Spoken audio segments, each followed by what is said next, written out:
Our Toastmaster presenting today is a speech contestant. He entered a humorous speech contestant that was held recently, and he represented Area 12, Area 7 at the national level.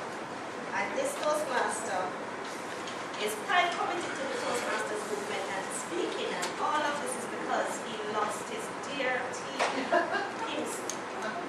Help me welcome to present on one for me and one for my friends, Toastmaster O'Shane Cantor.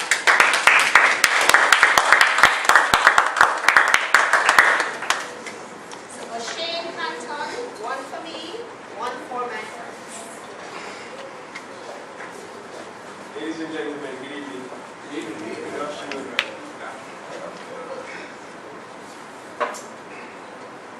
Each of you have received a sticky note.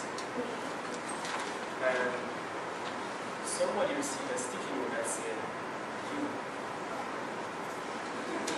Before we get there, I'd like each person to write down on that sticky note and in the middle what they'd like your future career to be, or what your current career is. Then I want you to pluralize it by adding S. So if it's engineer, it becomes engineers, for example. The person with you at the top of their paper, please stand. Persons. Great. And take your prize.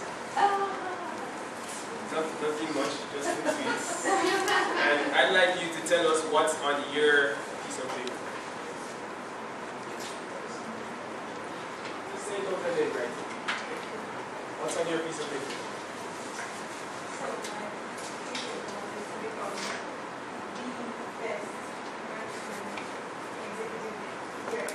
Okay, marketing executive, thank you very much. Accountant, okay, so you should write accountants in the middle of your paper, right? I declare the two of you jobless. I don't want you to get a job. In fact, what I want is that you create these jobs. I've always heard, there are no jobs in the market. There are too many doctors, too many accountants, too many marketers. Nothing. Then if there are too many and there aren't any jobs, then why not create them? And that's what I want for us this afternoon. That's what we're going to be talking about. Creating jobs by starting your own businesses. As simple as that. When you do so, you'll have one for yourself and you can have jobs for your friends as well. Right now is the right time. While you're a student at university or schools. Right now you have greater flexibility, you have greater access to a large network, and you have greater access to supporters. Firstly, flexibility.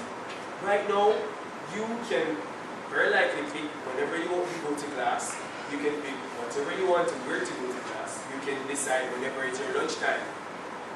And if you so happen to miss class, you don't get fired from being a student. Whilst, if you wait until you start working, after you're out of school, then somebody else will have to tell you when to get to work, somebody else will have to tell you what to wear to work, and more than likely they'll dictate your lunchtime, and if you miss a day, then you might not have that job anymore. And so right now as a student, you have the greatest flexibility in order to start your own organization and set yourself up for a job for you and your friends in the future. Secondly, you have a greater access to a large network. I'd like you to look at your hands. Look at your fingers. Now I want you to close your fingers and keep them tightly together. Now imagine that you were born with your fingers like this. How do you text? How do you type? How do you write? Now imagine that your toes are just the same. And then imagine that your skull is bent. Have you got the imagery? These are features of a syndrome called Apert. Yes, Apert syndrome. Earlier this year, I had the privilege of being touched by a story of a young boy with that syndrome.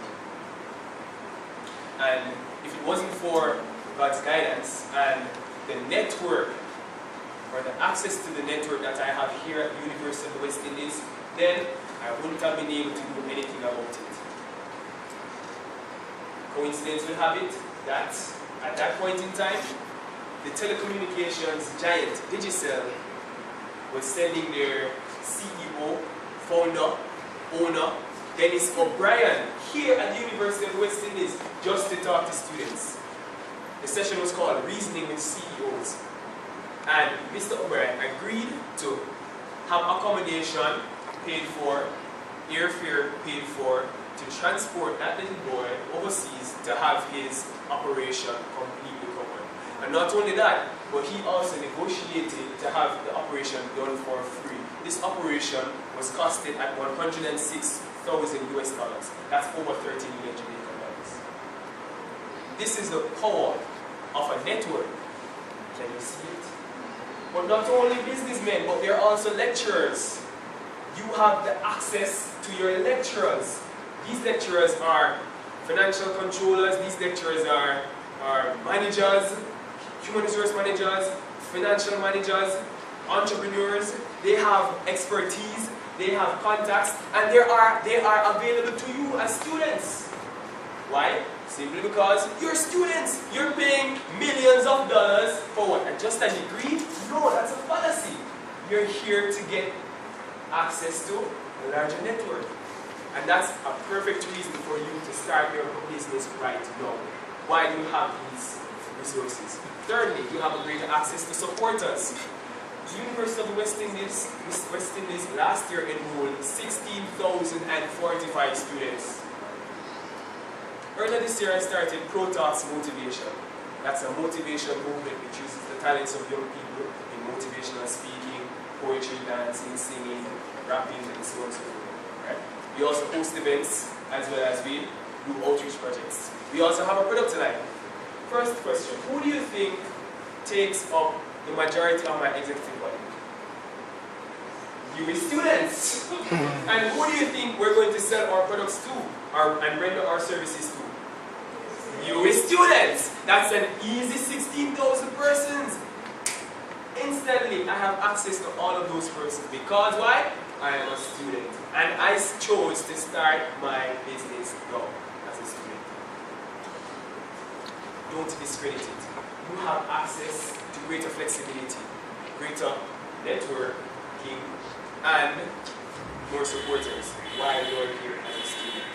Finally, on your paper, I'd like you to write your first name at the top of the paper. And then I want you to put an apostrophe S. First name and apostrophe S. You see, if you think that you don't have time, let me tell you something. You just took the first step to starting your own business. The name. Machine Panther. God bless you.